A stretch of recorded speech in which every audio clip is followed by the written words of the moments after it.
ఎవడు కూడా కాదనేదానికి వీల్లేదు. ఎలాంటి వాడైనా కాద బ్రహ్మదేవుడు అంతటి వాడు పార్వతీదేవిని కామ వికారంతో చూసి తలకాయ పోగొట్టుకున్నాడు. మనం దానికంటే ఎక్కువనా ఏంటి? అందువల్ల ఇలాంటి విషయాల్లో ఏ సన్యాసం చూడడు, డబ్బున్న వాళ్ళని చూడడు, లేదు గృహస్థులను చూడడు, చిన్నవాళ్ళని పెద్దవాళ్ళని హోదా ఉన్న రాష్ట్రపతి మంత్రులు ఫారెన్ వాళ్ళు ఈ ఊరు వాళ్ళు ఆ ఊరు ఎవరు కూడా అడ్డము రారు. వాళ్ళ కర్మ ఏదైతే ఉందో ఎక్కడికి ఎవరిని తీసుకుని వెళ్ళి ఏది అనుభవింపజేయాలో వద్దన్నా కూడా అది వస్తూనే ఉంటుంది. అందువల్లనే కర్మ పురస్తరోయం కర్మను ముందు పెట్టుకుని ఆ జీవుడు వెళుతూ ఉంటాడు. అందరినీ ప్రపంచ విశ్రామ వృక్ష సదృశ ఖలు జీవలోక. ఈ జీవలోకం ఎటువంటిదయ్యా అంటే విశ్రామ వృక్ష సదృశ ఏక వృక్ష సమారూఢ నానాజాతి విహంగమా. తర్వాత ప్రభాతే ప్రదిశోయాంతి కాతత్వపరిదేవన. సాయంత్రం అవుతాం, పొద్దున్నే పక్షులన్నీ కూడా పోయిన ఎక్కడికి వస్తాయి? ఒకే వృక్షం పైన వచ్చేస్తాయి. నానాజాతి విహంగం, ఒక రకమైన 2 రకాల 3 రకాల పక్షులు, ఎన్నో రకాలైన పక్షులు. ఒక పక్షికి సంబంధం లేదు. పక్షి జాతులలో కూడా వేరు. ఒకవేళ 2 జంటగా ఉంటే అది వేరు సంగతి అనుకోండి. రకరకాలైన పక్షులు, కొంగలు వస్తాయి, కాకులు వస్తాయి, ఇంకోటి వస్తాయి, గిడగిడ అంటూ ఉంటాయి, రాత్రి అంతా ఉండ పడుకుంటాయి. తెల్లవారగానే ఏ దాని దారి దాందే, ఒకదానికి ఒకటి చెప్పకుండా పోతూనే ఉంటాయి. రమ్మని చెప్పేదానికి అవకాశం లేదు. ఒకదాని వెంబడి ఒకటి పోతాయని కూడా నమ్మకం పోతే పోతూ లేకపోతే అందుకు అట్లాగే ఇది కూడా విశ్రామ వృక్ష సదృశ. కర్మానుసారంగా ఈ సంసారం అనే వృక్షం ఏదైతే ఉందో జీవులు నానాజాతి విహంగమా అని చెప్పినట్టుగానే నానా జాతులకు సంబంధించిన శరీరాలు. సంసారాన్ని వృక్షం అనేది ఎందుకు చెప్పారు దీన్ని అంటే ఓ భ్రష్టో ఛేదనేనే ధాతువు చేత వృక్షం అనే శబ్దము ఏర్పడుతుంది. అంటే ఛేదింపబడేది, ఖండింపబడేది కాబట్టి వృక్షం అనే శబ్దము ఏర్పడింది. మరి సంసారం ఎట్లాగే వృక్షం అంటుంది అంటే ఇది కూడా ఖండింపబడేది. దేని చేత? అసంగ శస్త్రేణ దృఢేన చిత్వా. సంగం అనే శస్త్రం చేత ఇది కూడా దృఢంగా ఖండింపబడుతుంది కాబట్టి ఇది కూడా వృక్షమే. కాబట్టి విశ్రామ వృక్ష సదృశ, విశ్రాంతి తీసుకునే దాని కొరకు ఆ పక్షులకు ఎట్లాగైతే ఒక వృక్షం ఆధారంగా ఉందో అట్లాగే ఈ సంసారం అనే వృక్షములో ఈ జీవులన్నీ కూడా విశ్రాంతిని పొందేదానికి వచ్చినాయి. అందువల్ల సాయం వాసవృక్షం సమేతాః. సాయంత్రం కాగానే ఆ నివాసం చేసేదానికి ఆ పక్షులన్నీ కూడా ఒక చెట్టు పైకి వస్తాయి. ప్రాతస్తేన ప్రయాంతి. పొద్దున లేవగానే వెళ్ళిపోతా ఉంటాయి. ఎలా? త్యక్త్వా అన్యోన్యం తంచ వృక్షం కవిహంగా. ఒకదాన్ని ఒకటి వడుతూ పెడుతున్నాయి. ఆ వృక్షాన్ని కూడా పట్టుకుపోతున్నాయా, వదిలిపెట్టిపోతున్నాయా? వృక్షాన్ని వదిలిపెట్టినాయి. ఒకదాన్ని ఒకటి కూడా వదిలిపెట్టి ఉన్నాయి. ఇక్కడ రెండింటి మనకు గుర్తు చేశారు. ఒకటి ఆధారాన్ని వదిలిపెట్టింది, ఒకటి ఆధేయాన్ని కూడా వదిలిపెట్టింది. ఆధేయం అంటే ఒకదానిపైన ఒకటి ఆధారపడి, ఆధారం ఏంటిది? వృక్షము. ఆదాయం ఏంటిది? పక్కన ఉన్న ఒకదాన్ని ఒకటి కలుసుకొని ఉన్నాయి కదా, దాన్ని వదిలిపెట్టినాయి, దీన్ని వదిలిపెట్టి కర్మపురవు దేని పాటికి అదే ఎట్లాగైతే వెళ్ళిపోయినాయో అట్లాగే ఆధారభూతమైన ఈ సంసార వృక్షాన్ని, ఆధేయభూతమైన ఈ శరీరాన్ని కూడా వదిలిపెట్టి కర్మ పురస్కరంగా ఒక్కడే జీవుడు వెళ్ళిపోతూ ఉంటారు. ప్రాతప్రాతస్తేన ప్రయాంతి. ఎవరెవరి కర్మ పూర్తి కాగానే వాళ్ళు వచ్చేటప్పుడు ఒకసారి వచ్చారా, వెళ్ళేప్పుడు ఒకసారి వెళ్తాయా? పక్షులన్నీ ఒకసారి వచ్చినాయా? రాలేదు కదా. ఒక్కొక్కటి లేచిపోయేప్పుడు అన్ని ఒకసారి లేచిపోతున్నాయా? ఒక్కొక్కటి లేచిపోతున్నాయి. ఆ పక్షులు ఎట్లాగైతే ఒకసారి ఆ వృక్షం పైకి రాలేదో, లేచిపోయేప్పుడు మళ్ళీ ఒకసారి ఎట్లాగైతే లేచిపోవడం లేదో, మరి ఏదైనా డామ్ అని ఒక బాంబు వదిలిపెట్టి అన్ని ఒకసారి లేస్తాయి కదా అంటే అది ఇది కూడా ఒకసారి లేస్తాయి. ఎప్పుడు? మహాప్రళయం. ఇది కూడా మనకు ఉపమానం ఉంది కదా. మీరు ఎవరైనా అడగవచ్చు కాక, ఏమన్నా ఒక బాంబు వేస్తే తను గబుక్కుని ఒకసారి లేస్తాయి కదా అంటే ఇది కూడా పెద్ద బాంబు. ఏం బాంబు? మహాప్రళయం బాంబు వేస్తే ఒకసారి లేస్తాయి. అంతవరకు ఏ పక్షికి ఆ పక్షే లేచిపోతా ఉంటుంది, ఏ పక్షికి ఆ పక్షి వచ్చి కూర్చొని ఉంటుంది. ఎంత చక్కటి ఉపమానం చెప్పారు చూడండి శివుడు. ఎంత మంచి వృక్షము, ఎంత మంచి పక్షులు. ఆ పక్షి అందుకరకే నా జీవితం ఏం జీవితమయ్యా, పక్షి జీవితమయ్యా అంటాం. అవునా కాదా? అందరూ పక్షులే. ఒకరేంటి? పక్షి అంటే ఏం చేస్తుంది? అది ఏకాకిగా ఉంటుంది. నిజంగా మానవుల కంటే పక్షులే మేలేము. ఎందుకు అంటే రెక్కలాగానే ఎవరి పాటికి అవి లేచిపోతా ఉంటాయి. ఇవి రెక్కలు వచ్చినా లేచిపోయేలా ఇంకా పట్టుకునే ఉంటాయి. ఎవరికొకరు బంధం పట్టుకునే ఉంటాయి. వేటికి మమకారం ఎక్కువ, వాటికి మమకారం ఎక్కువ, వీటిగా. ఇప్పుడు ఏవి పక్షులు అన్నట్టు అవి పక్షులా, ఏ పక్షులా? అందువల్ల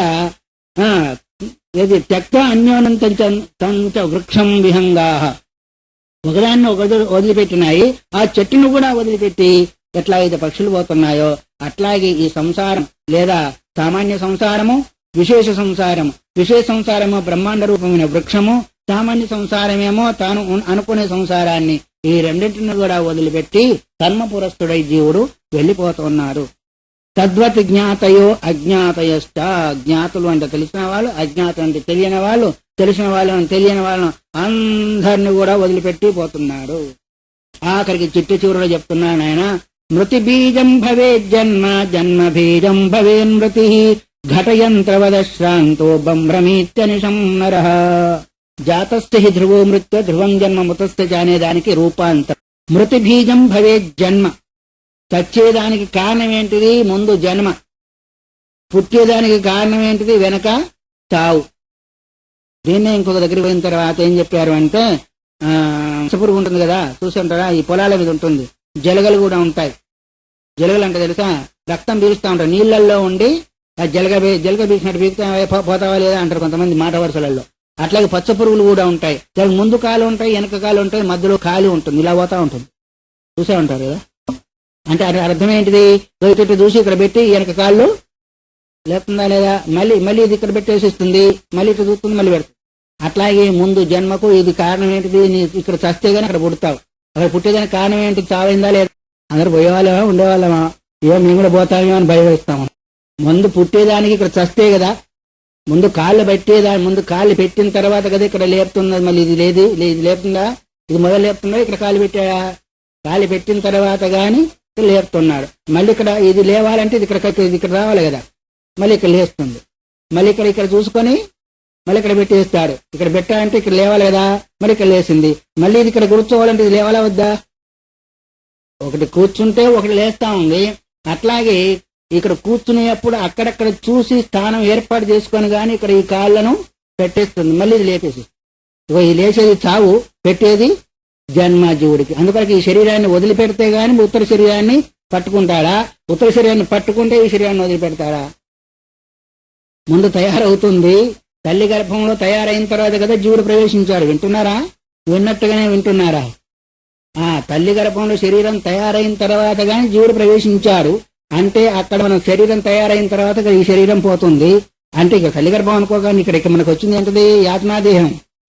అప్పుడే తల్లి గర్భంలోకి పోడు. పుణ్యకర్మ చేసిన వారైతేనేమో దేవలోకల శరీరాలు, పాపకర్మ చేసిన వారైతేనేమో యాతనాదేహము, ఇంకా కోరికలు తీరకుండా ఆత్మహత్య చేసుకున్న వారైతేనేమో దయ్యాలు భూతాలు అంటారు కదా, అనుకోండి కొద్దిసేపటికి. కాబట్టి అక్కడ మొదలే తయారై ఉంటుంది. ఎట్లాగైతే అద్దె ఇల్లుని తయారు చేసి పెట్టుకొని ఇది వదిలిపెట్టి గబుక్కనంలో పోయినట్టుగానే ఇది వదిలిపెట్టగానే ఆ శరీరం గబుక్కం రెడీగా ఉంటుంది, అందులో కూర్చొని పోతా ఉంటాడు. అందువల్ల మృతిబీజ భవే జన్మ, జన్మ బీజం భవేన్ మృతి. జన్మకు బీజం ఏంటిది అంటే ఇక్కడ చావు, చావుకు బీజం ఏంటిది అంటే బీజం అంటే ఏంటిది? కారణం.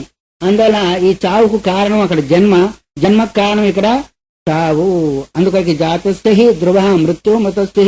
అక్కడ చచ్చినానికి పుట్టడానికి చావడం నిశ్చయం అన్నాడు కానీ కారణం లే. అక్కడ పుట్టేవాడికి చావడము, చచ్చేవాడికి పుట్టడం నిశ్చయం అని చెప్పిందే కానీ భగవద్గీత కారణం అని చెప్పాలి. ఇక్కడ కారణం చచ్చేదానికేమో పుట్టడం కారణమైంది, పుట్టేదానికేమో చావడం కారణమైంది అని ఒక ఆయన చెప్పాడు.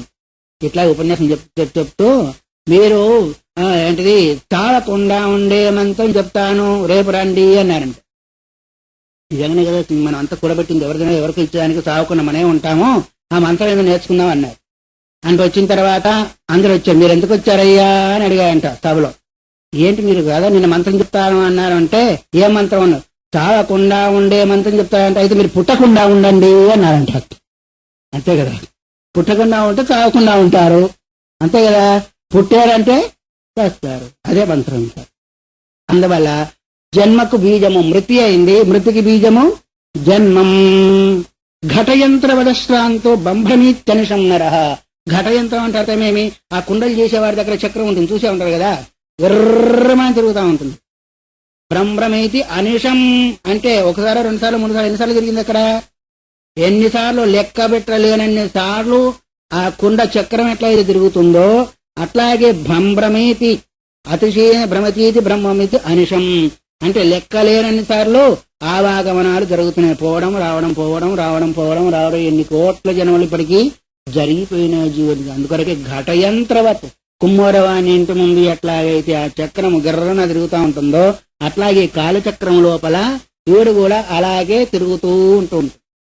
అందువల్ల గర్భే పుంస శుక్రపాతాద్యదుక్తం మరణావధి తదేతస్య మహావ్యాధేర్మత్తో నాణ్యేస్తి భేషజం. చిట్ట చివరిలో ఒక మహామంత్రం చెప్పాడు భగవంతుడు. గర్భే పుంస శుక్రాతు, తల్లి గర్భములో పురుషుని యొక్క శుక్ర ప్రవేశించింది మొదలు మరణావధి, జీవుడు శరీరాన్ని వదిలిపెట్టే వరకు, అంటే ప్రారంభం మొదలు జీవుని యొక్క చివరి వరకు కూడా నేను చెప్పాను. అదేంటిదయ్యా అంటే తదేతస్య మహావ్యాధి అన్నారు. ఏ రోగం ఉన్నా లేకపోయినా మహావ్యాధి. భవరోగం మాత్రం రామజోగి మందు గోనరే నరులార మీరు పాట పాడుతూ ఉంటారు కదా. ఏమంది అది? రామనామం అనేది ఒక మందు. దేనికయ్యా? భవరోగాన్ని. అందువరకే తదేదస్య మహావ్యాధి. మహావ్యాధి అంటే పెద్ద రోగం అంటే ఏం చెప్తారు మామూలుగా? పెద్ద రోగం అంటే పూర్వకాలం ఏం చెప్పేవాళ్ళు? పుష్టి వ్యాధిని పెద్ద రోగం అనేవాళ్ళు. ఇప్పుడు అది ఎక్కడ పోయినాయి. ఇప్పుడు ఏమి అసలు పెద్ద రోగం? క్యాన్సరు, ఎయిడ్స్ ఇవన్నీ వచ్చినాయంటే మళ్ళీ గోవింద అంతే. అట్లాగే ఈ మహావ్యాధి ఏంటిది ఇక్కడ అంటే మాటి మాటికి పుట్టడము, మాటి మాటికి తాగడం ఏదైతే ఉందో అదే మహావ్యాధికే తదేతస్తి మహావ్యాధి. మరి రోగం ఏంటిదయ్యా? మత్తో నాణ్యస్తి భేషజం, నాకంటే మించిన మందు ఇంకొకటి లేదు. అందుకొరకే నామస్మరణాదన్యోపాయం నైపశ్చామో భవతరణే రామ హరే కృష్ణ హరే. అందుకని నామస్మరణాత్ అన్యోపాయం, నామస్మరణ కంటే మించిన. అందుకొరకే జగమే సుందర హై దో నామ చాహే కృష్ణ కహో యా రామ, जब तक जिंदगी रहेगी फुर्सत न मिलेगी काम से, ऐसा कुछ समय निकालो आराम कर ले శ్రీరామ్ సే అన్నారు. జగత్తులో రెండు నామాలు, ఒక రామాను కృష్ణాను లేదా అమ్మవారు అను ఏదైనా అను. జబతకు జిందగీ రగేగి పురుషత్ నా మిలేగి కాముసే, జీవితం ఉన్నంత వరకు కూడా పనుల నుంచి పురుషత్ అంటే అర్థమేమి? ఖాళీ దొరకదు. ఐసా కొంచెం సమయాన్ని కాలో కొంచెం సమయం తీసుకోవయ్యా, ఆరామకర్లే శ్రీరామ. భగవంతుని యొక్క సన్నిధానంలో మన మనస్సును విశ్రమించడానికి కొరకు ప్రయత్నించి అని పెద్దవాళ్ళు కూడా చెప్తున్నారు. అందుకొరకే మత్తో నాణ్యత కించిదస్తి అని అన్నట్టుగానే ఈ మహావ్యాధికి మందు నాకంటే అంటే భగవన్నామానికంటే మించిన విశ్వేశ్వర పాదాంబుజ దీర్ఘనౌకాని ప్రశ్నోత్తమారిక్యమాలలో చెప్పినట్టుగానే నాకంటే భిన్నంగా వేరే మందు అంటే అర్థం. నాకంటే అంటే అర్థమేమి?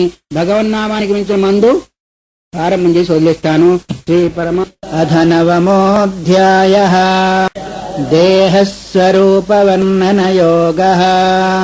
శ్రీ శివ ఉవాచ దేహస్వరూపం వక్ష్యామి శృణుష్వావహితో నృప, మత్తో హి జాయతే విశ్వం మయైవైతత్ ప్రధార్యతే, మయ్యేవ వేదమధిష్టానే లీయతే శుక్తిరౌప్యవత్. శివగీత 9వ అధ్యాయము 109వ పేజీ. దేహస్వరూప వర్ణన. ఇంతవరకు దేహం ఎలా తయారైపోయింది, ఎలా బాధలు పడింది, ఎలా ఆ శరీరాన్ని వదిలిపెట్టిన విషయాన్ని నిన్నటి వరకు మనం విన్నాం. దేహం యొక్క స్వరూపం ఏంటి? యంత్రం ఉంటే యంత్రంలో ఏ ఏ భాగాలు ఏ ఏ పనిచేస్తాయి అని మనం తెలుసుకుంటామో, ఆ తెలుసుకోగలిగిన వాళ్ళే దాన్ని రిపేర్ చేస్తారు, వాడుకోగలుగుతారు. అట్లాగే ఇది కూడా ఒక యంత్రం జీవుడికి. ఏం యంత్రము? ప్రయాణం చేసే దాని కొరకు ఒక యంత్రం. ఇప్పుడు స్కూటర్లో కారులో ఎలా అయితే వస్తారో అలాగే సాధన చేసేదానికి శరీరమాద్యం ఖలు ధర్మ సాధన అన్నట్టుగానే ఈ యంత్రం ద్వారానే కఠోపనిషత్తు ఏం చెప్పింది? రథం అని చెప్పింది శరీరాన్ని. ఇంకో భగవద్గీత చెప్పింది క్షేత్రం అని. ఇంకో ఉపనిషత్తు చెప్పింది దేహో దేవాలయ ప్రోక్త అని. ఏది ఎలా చెప్పుకున్నా ఇది జడమైంది, తాను చైతన్యమైన వాడు, తనకంటే ఇది భిన్నమైంది అనే విషయాన్ని ఇంతవరకు ఎన్నిసార్లు చెప్పుకున్నాము. దాని యొక్క స్వరూపం ఏంటి, ఏ ఏ భాగాలు ఎలా ఉన్నాయి, ఎక్కడి నుంచి వచ్చాయి అనే విషయాన్ని ఇప్పుడు చెప్పబోతున్నాడు. దేహస్వరూపం వక్ష్యామి శృణుష్వావహితో నృప. ఓ మహానుభావ రాజా, దేహం యొక్క స్వరూపం ఏంటిదో దాన్ని నేను చెప్పబోతున్నాను. ఆవహిత శృణు. ఆవహిత అంటే ఏకాగ్ర మనస్సు కలిగిన వాడవై వినవయ్యా అని. అనేకాగ్రము ఏకాగ్రం. మలయాళ స్వామి అంటుండేవారు, ఒక సూది బెజ్జంలోంచి దారం పోవాలి అంటే ఎలా ఉండాలి దారము? 4 దారాలుగా ఉంటే 4 వైపుల పోతే ఎక్కుతుంది కదా, ఎక్కదు. 4 కలిసి ఒకటిగా అయిపోయి ఆ ఒకటి చివరిలో కూడా ఒకటిగా కనిపించాలే గాని 4గా ఉంటే పోదు. అట్లాగే సూక్ష్మమైన వస్తువును కూడా మనం గ్రహించాలి అంటే, అర్థం చేసుకోవాలి అంటే అనేకంగా ఉన్న మనస్సు, అనేకాగ్రంగా ఉన్న మనస్సు ఏకాగ్రంగా ఉంటే గాని అవుతుంది. అందుకరికి ఆవహిత అంటే ఏకాగ్ర మనస్కుడవైనవయ్యా. మత్తో హి జాయతే విశ్వం మయేవైతద్ ప్రధార్యతే మయ్యేవ ఇదమధిష్టానే లీయతే శుక్తిరౌప్యవత్. నా నుంచే విశ్వమంతా పుడుతుంది, నేనే ధరించి ఉంటున్నాను, నా యొక్క అధిష్టానమైన నాయందే శుక్తి రౌప్యవత్ ముత్యపు చిప్పలో వెండి లయమైపోయినట్టుగా లయమైపోతుంది అని ఈ విధంగా చెప్పారు. మయ్యేవ సకలం జాతం మయి ప్రతిష్టం మయి సర్వం లయం యాతి అనే శృతి చెప్పినట్టుగానే ఈ పదాలని, ఈ విషయాన్ని మనం 2వ అధ్యాయంలో, 6వ అధ్యాయంలో, 7వ అధ్యాయంలో క్షుణ్ణంగా ఏంటిది చాలా విశేషంగా విచారించాం. మళ్ళీ విచారిస్తే టైం వేస్ట్ అవుతుందేమో. అయితే కొత్త వాళ్ళకు లాభం అవుతుంది, పాత వాళ్ళకు టైం వేస్ట్ అవుతుంది. సరే, ఎలా అయినా కానీ కాక మరణం అవుతుందా? పోనీలే, మరణం. మత్తోహి జాయతే, నాయందు వెండి ముత్యపు చెప్పలో కనిపించినప్పుడు దానిలో పుట్టలేదు, దానిలో ఉండలేదు, దానిలో లయం కాలేదు. పుట్టినట్టుగా ఉంది, ఉన్నట్టుగా ఉంది, లయమైనట్టుగా ఉంది. ఎందుకంటే ఒక చాకచక్యం అనే దోషం చేత ముత్యపు చిప్ప వెండిగా కనిపించింది. ఎంతవరకు కనిపించింది అంటే దాని వెనక వైపు నలుపు భాగం ఎంతవరకు అయితే కనిపించలేదో అంతవరకే వెండి అనుకున్నాం. కానీ నలుపు భాగం ఎప్పుడైతే కనిపించిందో, అయ్యో నేను వెండి అనుకున్నాను ఎంతవరకు, ఇది ముత్యపు చిప్ప అని ఎట్లాగైతే అయిందో అలాగే నాయందే పుడుతూ ఉంది, నాయందే ఉంటూ ఉంది అంటే బంగారంలో నగలు పుట్టినట్టుగా, నగలు పెరిగినట్టుగా, నగలు మళ్ళీ లయించినట్టుగానే ఉంటుంది. గాని వాస్తవికంగా అందులో పుట్టలేదు. నగలు పుట్టినట్టుగా ఉన్నప్పుడు కూడా బంగారమే, కరిగించిన తర్వాత బంగారమే, మధ్యలో కూడా బంగారం ఎలాగో అలాగే మాయేవ ఇదం అధిష్టానే లీయతే, నాయందు అధిష్టాన రూపమైందో ఈ ప్రపంచమంతా కూడా లయించిపోతుంది. అహంతు నిర్మల, ఇంత జరిగినప్పటికీ నాకు వాటి యొక్క దోషం ఏమాత్రం కూడా నిర్గత మల యస్మాస నిర్మల. మలం అంటే దోషం, దోషం అంటే పాపము దోషమే, పుణ్యము దోషమే. రెండు ఎందుకు దోషమని అంటే జన్మకు కారణం అవుతాయి కాబట్టి. అందువల్ల నేను నిర్మలుని. పూర్ణ సచ్చిదానంద విగ్రహ, సమస్తంలో నగలన్నిటిలో కూడా బంగారం ఎలాగైతే పూర్ణమై ఉందో, సంపూర్ణము, లోపల పూర్ణమే, బయట పూర్ణమే, పైన పూర్ణమే, కింద పూర్ణమే, అంతా పూర్ణమే. పూర్ణం అంటే ఏమనుకుంటారు? పూర్ణం అంటే పూర్ణాది రోజు పూర్ణాలు చేస్తారు, ఆ పూర్ణం అనుకోకండి పాపం. పూర్ణాది రోజు పూర్ణం కాదు, పూర్ణం అంటే నిండి ఉంది అని. అందువల్ల ఒకటే అర్థము, పూర్ణము, సంపూర్ణము, పరిపూర్ణము. 3 పదాలు ఉన్నాయా లేవా అని మూడింటికి ఏమర్థము? పూర్ణం అంటే అర్థమేంటి, సంపూర్ణం అంటే అర్థమేంటిది, పరిపూర్ణం అంటే అర్థమేంటి? పదాలే వింటున్నాం అంటున్నాం కానీ వాటి యొక్క అర్థాలు మనకు తెలియాలి కదా. సంపూర్ణం అనే అర్థాన్ని మనం సామాన్యంగా అయిపోయిన దానికి గుర్తుగా వాడతాం, అవును కదా. శ్రీమద్ సమాప్త అన్నట్టుగానే సంపూర్ణం అంటాం. పరిపూర్ణము అనే అర్థాన్ని ఎటు వాడతాం? పరితః పూర్ణం, అన్ని వైపులా పూర్ణంగా ఉండేదాన్ని పరిపూర్ణము అంటాం కదా. పరిపూర్ణమైందా ఈరోజు మీతో మాట్లాడినందువల్ల నా మనస్సు అంటాం. పరిపూర్ణంగా భోంచేశాను ఈరోజు అంటాం. అదొకటి. పూర్ణం అంటే పూర్ణ శబ్దం ఏదైతే ఉందో అది పరమాత్మ గుర్తు. పూర్ణం అధః పూర్ణం ఇదం పూర్ణాత్ పూర్ణం ఉదచ్యతే అని. ఇదశబ్దం చేత చెప్పబడే ఈ జగత్తు, అధశబ్దం చేత చెప్పబడే ఆ పరమాత్మ రెండూ పూర్ణమైన. ఎందుకంటే పూర్ణంలోనే ఇది అధిష్టాన రూపంలో ఉన్న ఆ పూర్ణంలోనే భాషిస్తుంది కాబట్టి. భాషించే వస్తువు ఎప్పుడు కూడా అది అనిత్యము, అసత్యమవుతుందే గాని నిత్యము, సత్యము కాదు. ఎలా అంటే ముత్యపు చిప్పలో వెండి భాషించినట్టుగా. అందువరకు ఏమన్నాడు ప్రహ్లాదుడు? పట్టి చూచిన లేదు బాలులారా అన్నాడు. పట్టి చూడమంటే అర్థమేమి? వాస్తవికంగా దాన్ని విచారించగలిగితే ప్రపంచం అనేది లేనే లేదు అని. అట్లాగే మనం కూడా విచారించినట్టయితే బంగారంలో నగలెట్లా లేవో, మట్టిలో కుండలు ఎలాగైతే లేవో, మట్టి కంటే భిన్నంగా అవి ఎట్లా కాదో, బంగారం కంటే భిన్నంగా ఎట్లా కాదో, పరమాత్మ కంటే కూడా సమస్త లోకాల భిన్నం కాదని రకరకాల ఉపమానుపమేయాలతో మనము పూర్వం విచారించుకున్నాము. అందువలనే అసంగ నిరహంకార శుద్ధం బ్రహ్మ సనాతనం. అసంగం అన్నిటికంటే కూడా భిన్నమైనవన్నీ కాబట్టి అవి నాయందు లేవు, నేను వాటిలందు లేవని ఒకసారి చెప్పారు. అవి నాయందున్నాయి, నేను వాటి ఎందున్నాయని ఒకసారి చెప్పారంటే అర్థమేమి? అధిష్టాన దృష్టితో ఒకటి, ఆధేయ దృష్టితో ఒకటి, ఆ విధంగా చెప్పడం జరిగింది. అందువల్ల వాటి యొక్క వికారాలకు నేను అంటే వాడిని కాదు. అందుకొరకే నిరహంకార. అహంకారం ఏంటిది? ఒక వికారం. కామక్రోధాదులు వికారము, అవి నాయందు లేవు కాబట్టి నేను నిరహంకారుణ్ణి, అందువల్లనే శుద్ధమైన వాడు. శుద్ధం అపాపవిద్ధం కవిర మనీషి పరిభూ స్వయంభూ అని మనకి ఈశావాస్తి శుద్ధి చెప్తుంది. శుద్ధం అంటే అర్థమేమి? మాలిన్యాహితమైనది. మాలిన్యం అంటే చెప్పుకున్నాం, కర్మజనిమిత సంస్కారం ఏదైతే ఉందో అది మాలిన్యము. మాలిన్యం లేని శుద్ధ బ్రహ్మ సనాతనం, సనాతనమైన బ్రహ్మస్వరూపమే నా యొక్క స్వరూపమని ఈ విధంగా చెప్పి అనాద విద్యాయుక్తం జగత్కారణతాం వ్రజేతు. జగత్ కారణం బీజం మాం సర్వభూతానం విద్ధి పార్థ సనాతనము. సమస్త భూతాలకు బీజ రూపంలో కారణ రూపంలో ఉన్నాను అని చెప్పింది. ఎలా ఆ గీత అంటే అనాది అవిద్య సన్ అన్నారు.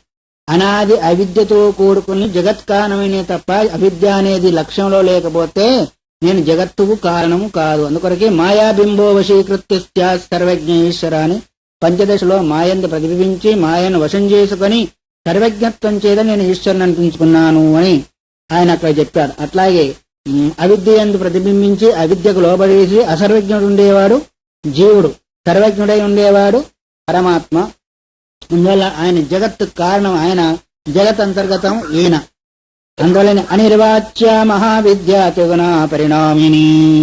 అనిర్వాచ్య మహావిద్య త్రిగుణ పరిణామిని 4 రకాలుగా చెప్పారు, 4 విశేషణాలు చెప్పారు. ఇంతవరకు విశేషణాలు ఎవరి?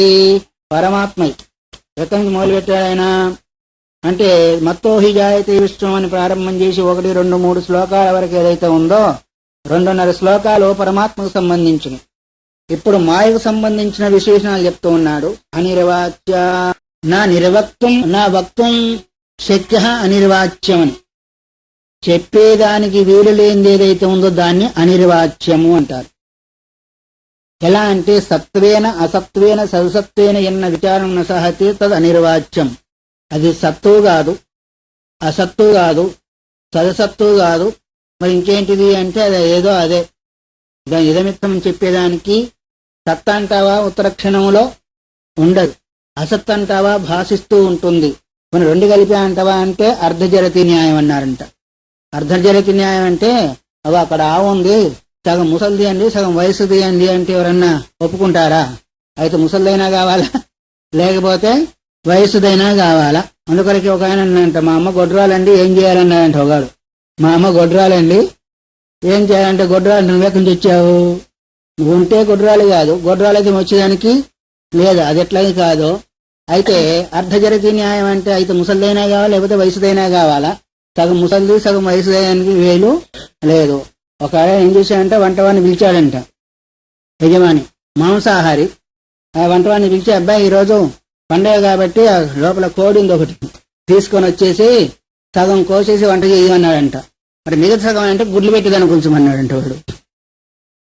సగం కోసి వంట చేయమన్నాడు, సగం గుడ్లు పెట్టేదానికి అన్నాడు. అది ఎప్పుడైనా జరుగుతుందా? గుడ్ల మీద ఆశ ఉంటే తిండి వదులుకోవాలా, తిండి మీద ఆశ ఉంటే గుడ్లను వదులుకోవాలా. అట్లాగే మాయా సత్తు కాదు, అసత్తు కాదు, సహసత్తు కాదు, ఈ 3ంటికి భిన్నమైంది. సత్ అంటామా ఉత్తర క్షణంలో ఉండదు, అసత్ అంటామా భాషిస్తూ ఉంటుంది. పోయి 2 కలిపి అందామా అంటే అది అనేదానికి అవకాశం లేదు. ఏదో ఒకటిగానే ఉంటుంది కానీ 2 కలిపి ఉండేదానికి వెళ్ళి, అందువల్లనే అనిర్వాచ్య. తర్వాత మహావిద్య. మహావిద్య దీన్నే స్థూలా విద్య మహావిద్య అనే పేరుతో, స్థూలా విద్యము జీవాశ్రితము, మహావిద్యము పరమాత్మాశ్రితమై ఉంటుంది. అది 3 గుణాలతో కూడుకున్నది. 3 గుణాలు ఏంటి? సత్వము రజస్సు తమస్సుతో కూడుకుంది. ప్లస్ పరిణామిని, పరిణామశీలి, మాటి మాటికి పరిణామం చెందుతూ ఉంటుంది, క్షణక్షణము పరిణామం చెందుతుంది. మన శరీరము చూడక చూసిన వాళ్ళు ఏమంటారు, అబ్బా ఇంత పెద్దవాళ్ళు అయ్యా అంటారా లేదా, ఇలా మారిపోయా అంటారా లేదా? మరి రోజు చూసే వాళ్ళకి పరిణామం తెలుస్తుందా? తెలియదు. కాబట్టి రోజుకు ఎంత పరిణామం చెందుతూ ఉంటుందో అది ఇదమిత్తమని చెప్పేంత పరిణామం చెందుతూ ఉంటుంది. అదే మా యొక్క స్వరూపం. కాబట్టి 4 విశేషణాలు. ఒకటి అనిర్వాచ్యము, అది అవిద్య అంటే విద్యను అంటే జ్ఞానాన్ని కప్పేది కాబట్టి అవిద్య అన్నారు. తర్వాత త్రిగుణాలతో కూడుకుంది, 3 గుణాలతో కూడుకుంది, పరిణామశీలిని అన్నారు. 3 గుణాలు ఏంటి చెప్తూ ఉన్నారు తానే. రజసత్వం తమశ్చేతి త్రిగుణ పరికీర్తిత, సత్వం శుక్లం సమాధిష్టం సుఖజ్ఞానాస్పదం నృణాం. రజోగణము తమోగణము రజోగుణము, సత్వగుణము, తమోగుణమును త్రిగుణ ప్రకీర్తితా, 3 గుణాలు చెప్పబడ్డాయి. ఒకటి రజోగుణము, రెండవది సత్వగుణము, మూడవది తమోగుణం. అయితే సత్వము రజస్సు తమస్సు అని చెప్పవలసింది ఇక్కడ. ఎందుకంటే అట్నుంచి ఇటన్నా రావాలా, ఇటు నుంచి అటన్నా పోవాలి. తమస్సు రజస్సు సత్వం అన్నా పోవాలా, సత్వము రజస్సు తమస్సు అయినా రావాలా. ఇక్కడ ఎందుకు అలా చెప్పబడింది అంటే ఛందోబద్ధం చేసేదానికని చెప్పవచ్చు. లేదా సంస్కృతం ఎలా చెప్పినా అన్వయం మాత్రము ఏదో మనం చేసుకోవాల్సి ఉంటుంది. చివరిలో చెప్పింది మొదట్లో చెప్పింది మధ్యలోకి, ఇది అన్వయం ఉంటుంది. కాబట్టి 3 గుణాలు సత్వము, రజస్సు, తమస్సు. సత్వం యొక్క స్వరూపం ఏంటిది? 3 గుణాలు వేరువేరుగా చెప్పబడ్డాయి కదా, ఒక్కొక్క దాని స్వభావం ఏంటిది? ఆ స్వభావాన్ని బట్టి మనం మార్చుకునే అవకాశం ఉంటుంది. అందుకైతే సత్వగుణాలు, రజోగుణాలు, తమో గుణాలు గుణత్రయ విభాగ యోగంలో మరి భగవద్గీత కూడా చాలా విశాలంగా చెప్పబడింది. దాన్నే సంక్షేపంగా ఇక్కడ చెప్తున్నారు. సత్వం శుక్లం, తెలుపుతో కూడుకుంది. సత్వగుణం ఏదైతే ఉందో తెలుపు దేనికి గుర్తు అంటే సత్వగుణానికి గుర్తు అన్నారు. అందువరకే సరస్వతీదేవి ఏ రూపంలో ఉంటుంది? గాకుందేందు తుషారహార ధవల. ధవల అంటే తెలుపు. తుషారహారం అంటే ముత్యాలహారం కలిగింది. ముత్యాలు తెల్లగా ఉంటాయా, నల్లగా ఉంటాయా, ఎర్రగా ఉంటాయా? తెల్లగా ఉంటాయి. తుషారహార ధవల యా శుభ్ర వస్త్రాన్విత, తెల్లని వస్త్రాలు ధరించింది అని విధంగా అంతా తెలుపు దేనికి గుర్తాయి అంటే సాత్వికానికి గుర్తు. సత్వాత్ సంజాయతే జ్ఞానం అన్నారు. సత్వగుణం చేతే జ్ఞానం ఉత్పన్నమవుతుంది. కొరకు యతయ శుద్ధ సత్వాహ, కైవల్య శుద్ధి చెప్తుంది. యతీశ్వరులైన వాళ్ళు శుద్ధ సత్వ సంపన్నులు. సత్వగుణంలో కూడా కాస్త 2 కలిసి ఉంటాయి. రజోగుణము, తమోగుణం కలిసి ఉంటాయి. కానీ శుద్ధ సత్వంలోనే జ్ఞానం లభిస్తుంది తప్ప మలినసత్వంలో జ్ఞానం లభించేది తక్కువ. అయితే ప్రాపంచిక జ్ఞానం వగైరా వగైరా లభించవచ్చు గానీ ఆత్మస్వరూప జ్ఞాన అవగాహన మాత్రము కాదు. మరి యతశుద్ధ సత్వాన్ని, శుద్ధ సత్వాన్ని బోధించింది కేవలం ఒక కైవల్య శృతి మనకు కనిపిస్తుంది గాని మిగతా ఎక్కడ కనిపించదు. అందువల్ల ఇక్కడ శుద్ధము, సత్వము అంటే శుక్లము అంటే తెలుపు, సమాధిష్టం. దేనికి కారణం అది? సుఖ జ్ఞానాస్పదం రుణం. రుణం అంటే మనుషులకి సుఖానికి ఆస్కారము కారణభూతమైంది, తర్వాత జ్ఞానానికి కూడా ఆస్పదమైంది. కాబట్టి సుఖానుభవం కలుగుతుంది అంటే సత్వాధిక్యం ఉంది అని అనుకోవాలి. తర్వాత దుఃఖానుభూతి కలుగుతుంది అంటే రజోగుణాధిక్యం ఉందని తెలుసుకోవాలి. ఈ రెండింటికి భిన్నమే నిద్రాలస్య ప్రమాదాలతో కూడుకున్నట్టయితే తమ గుణ ఆధిక్యం అని తెలుసుకోవాలి. అని ఈ విధంగా మనకు గుణత్రయ విభాగంలో వస్తుంది. కాబట్టి ఇక్కడ సత్వము తెలుపు సుఖ జ్ఞానాస్పదం, సుఖాన్ని కలుగజేస్తుంది, జ్ఞానానికి కూడా కారణభూతం అవుతుంది. తర్వాత రజోగుణాన్ని చెప్తున్నారు. దుఃఖాస్పదం రక్తవర్ణం చంచలంచ రజోమతం. దుఃఖాస్పదం దుఃఖాన్ని కలిగేసేది. రజో రాగాత్మకం విద్ధి తృష్ణాసంగ సముద్భవం. కాబట్టి రజో రాగాత్మకం. రజోగుణం ఏంటిది? రాగం అంటే అర్థమేమి? కోరికలతో కూడుకుంది. ఆ కోరిక తీరినందువల్ల ఒకటి, తీరనందువల్ల ఒకటి, విఘ్నం వచ్చినందువల్ల ఒకటి. కాబట్టి దుఃఖాస్పదమే చెప్పబడుతుంది. అందులో రజోగుణం రక్తస్వరూపం. అమ్మవారి రంగు ఏంటిది? ఈ అమ్మవారిది ఎరుపు. ఏ అమ్మగారిది? లక్ష్మీదేవిది ఎరుపు. అందుకొరకే రజోగుణ సంపన్నులే కదా లక్ష్మీదేవిని. అందుకొరకు తమోగుణ ఆధిక్యం చేత ఉండి రాక్షస సంహారం చేస్తే 3 రూపాయలు ఒకటే అనుకోండి. కాబట్టి సత్వగుణ ఆధిక్యం చేత జ్ఞానాన్ని ఇస్తుంది ఆ తల్లే.